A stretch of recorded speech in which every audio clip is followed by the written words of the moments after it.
Item SCP-1382.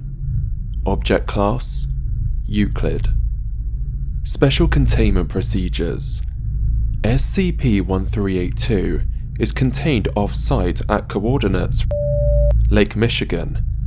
SCP-SC* is to remain on permanent assignment 1 km from SCP-1382, posing as Michigan Shipwreck Research Associates, Vessel SS Lobster Trap. Foundation operatives embedded in local Coast Guard services are to redirect air and sea traffic away from containment sites. Any civilian traffic that approaches SCP-1382 is to be detained, interrogated, and administered Class B anesthetics pending results of said investigation. Description: SCP-13821 is a red C-Mark water buoy, identical to models produced by Registration matches existing model produced in 19 but no abnormal behavior was reported until July 7, 2012. SCP-13821 has suffered structural damage indicative of a high-speed impact, likely from a light civilian motorcraft, but is otherwise functional and intact.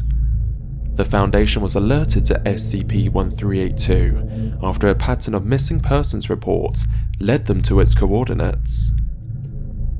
In dark weather or night conditions, SCP-13821 flashes the International Morse Code Distress Signal (SOS) at 10-second intervals. SCP-13821 is anchored to SCP-13822, which is embedded on the sea floor at a depth of meters. SCP-13822 is the remains of Airlines Flight 441, a commercial passenger liner that vanished over Lake Michigan on July 2, 1973. It has suffered extensive structural damage and degradation pertinent to an uncontrolled water landing and prolonged submersion. Contained within SCP-13822 are 56 instances of SCP-13823, skeletal human remains that are believed to be the former passengers and crew of SCP-13822. The remains of 3 reported missing persons attributed to SCP-13821, as well as D49581, see Incident 1382-C2, are also contained within SCP-13822. The whereabouts of 2 passengers and 2 crew members from Flight 441 are currently unknown.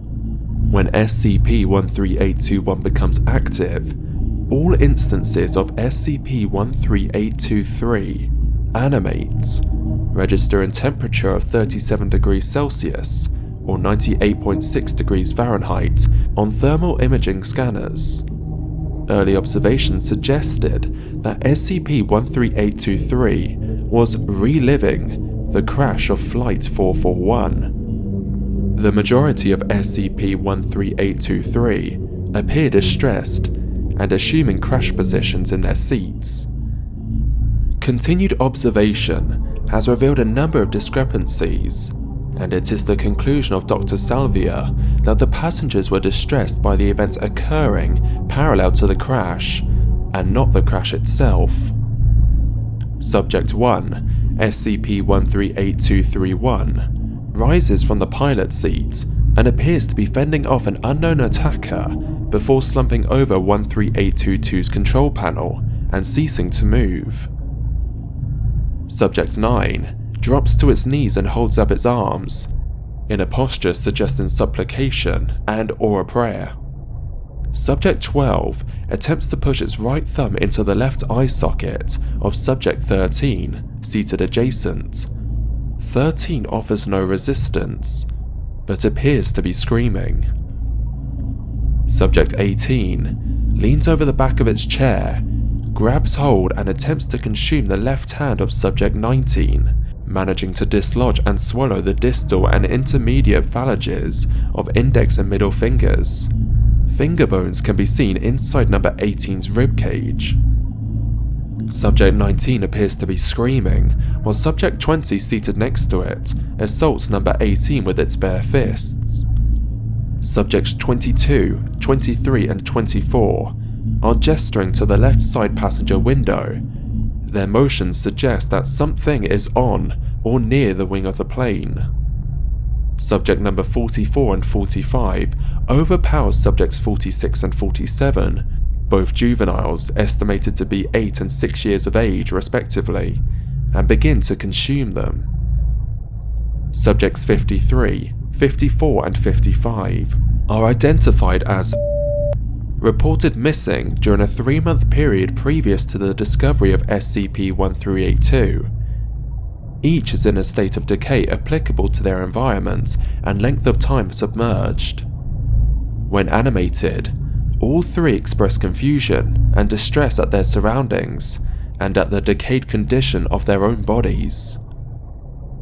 Subject 56 is the remains of D-49581 absorbed into SCP-13822 during Incident 1382C2 and is in a very early stage of decay.